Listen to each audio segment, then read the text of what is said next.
how'd you find out? Did you find out this morning? Yeah, we all saw your tweet. And how'd you find out? And what was that process like? The same way Mr. Baker calls, and in my head, I'm thinking that I try to make these phone calls easier for him because he got to make these calls to like you know 10 other people. Right. So I always just say, hey, nope. He always, unfortunately, then I know. Then I just say, okay, we'll see you next year. And then he said, well, your chances are getting better. Things that just stay patient. And okay, fine. And then that's it, pretty much. I try to keep it short because I don't want to make it too difficult for him because some of these phone calls don't go very well, and I already have anxiety. So actually, I'm a little bit relieved in a way than sitting around the way they're doing it now because of COVID.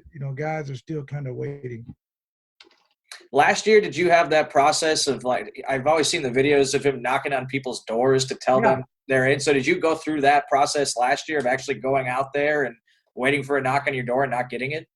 yeah. I went down there, which was in Miami, and that was new to it. I was just like the new kid on the playground. So me and my wife went down there. We had a great time, met a lot of the gold jacket guys, and I knew it was a long shot. But as long as they keep mentioning safeties, I know I'll get in one day. But last year, just going through the experience was great. This year, I thought I may have an opportunity. And still, I think that to me, I had a goal in mind, Brandon. Say if I can make the cut down to 10, I would be excited because you're really close, which I don't know that at this point. I don't necessarily know how they're going to do that. So I just know they got the phone call and I want to share it with the fans because the fans also have anxiety and they also want you to get in too. So I thought I would share it with them as soon as possible. You mentioned the fans. There's so many fans obviously hoping that you get in and Yeah. feeling that you're deserving of getting in. And I know you feel that you're deserving of getting in. Why do you think it hasn't happened yet?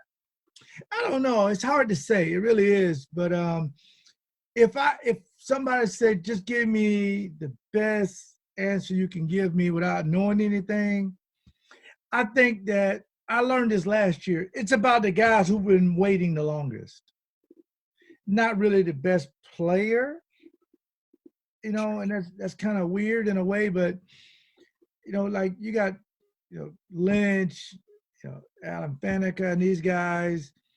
You got Tony Baselli. These guys been finalists for like 6 or 7 years. And then for you to leapfrog those guys, you got to be a slam dunk guy like a Manning or a Woodson. Everybody else is fighting for those last one or two spots. So, I think you mentioned guys who, have waited a long time. When I think Packers and guys who waited a long time for the Hall of Fame, I think Jerry Kramer, who waited way too long to finally and get Dave his spot. Robinson, oh my God. Right, yeah. Have you spoken with him at all about what his process was like? I'm just curious if he's given you any advice or anything along the way. Well, yes. I've talked to him and Dave Robinson about that. Yeah. And I feel bad for them, but at least they got in. And you say that, but I think in a perfect world, Brandon, you want to get in while you're still a young man, not when you're in your 80s and you really can't benefit from it, like, making money and having a national brand. Yeah.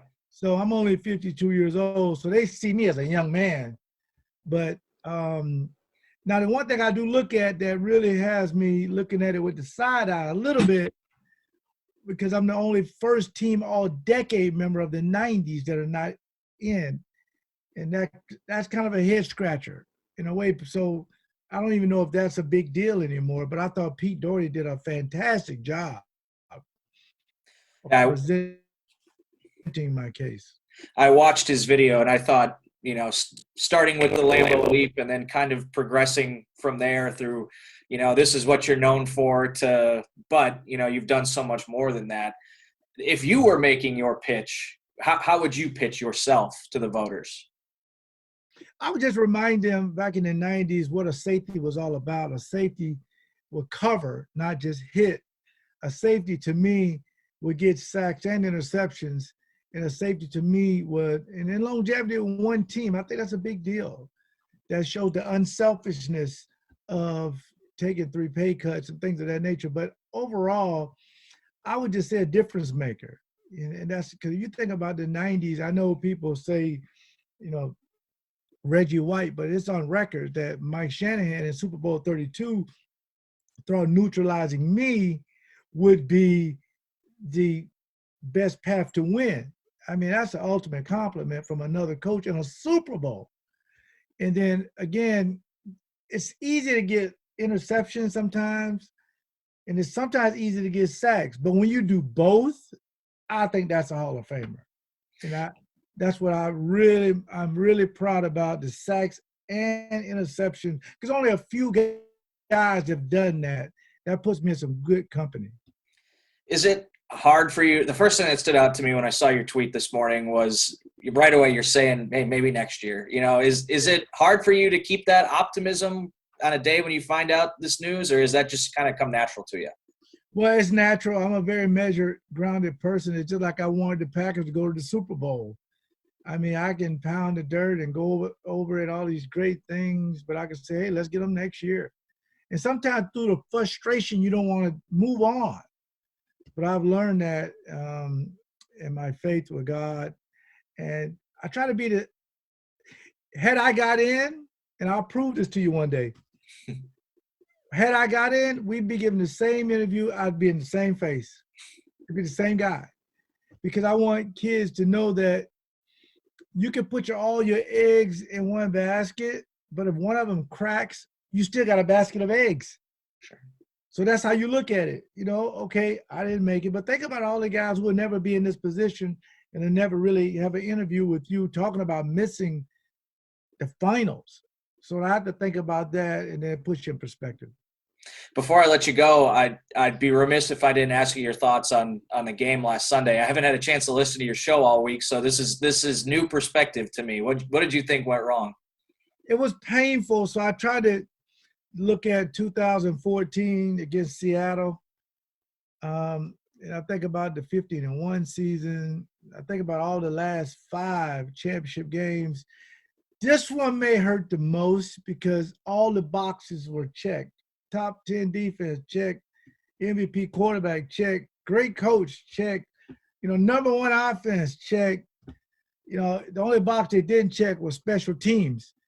But I thought they were good enough to overcome that. And but they had the opportunities. And that's what you can, you know, sometimes when a reliever comes out of the bullpen, he's your best reliever. If he gives up a home run, I can live with that because that's my best guy. But sometimes you get to be the smartest guy in the room. You leave the reliever in the bullpen. You bring out somebody new, and he gets a home run hit on him. Those are the ones that eat at you. And I know it's going to be a couple of calls, the 4th down call, should have not kicked the field goal, things of that nature. But I would say this, Brandon, I would agree with Matt LaFleur on that decision. I said, yes, kick a field goal because we look like the wheels are coming off. Yeah. We look at those 3 plays, kick a field goal, get a defense to stop. And now you can drive down to win it, not tie it. And the defense just could not do it. And that was so painful to Aaron Rodgers on the sideline, again, not being able to come down and win the game for you. It's good to hear you say that because I've been in that boat since he made that – I thought he made the right decision. You know, you make it a 5-point game, touchdown wins it. And if Kevin doesn't get beat there and he doesn't hold the guy, then you're getting the ball back with 90 seconds left and a timeout. I'll take that 10 times out of 10 with Aaron Rodgers to go score a touchdown and win the game, but it just didn't work out. We're definitely in the minority, trust me. Majority of people saying go for it, but I want a chance to win, not tie. Yeah, for me, if it's the odds of getting the touchdown from the 8-yard line and then the 2-point conversion, I just don't think the odds on that are very high.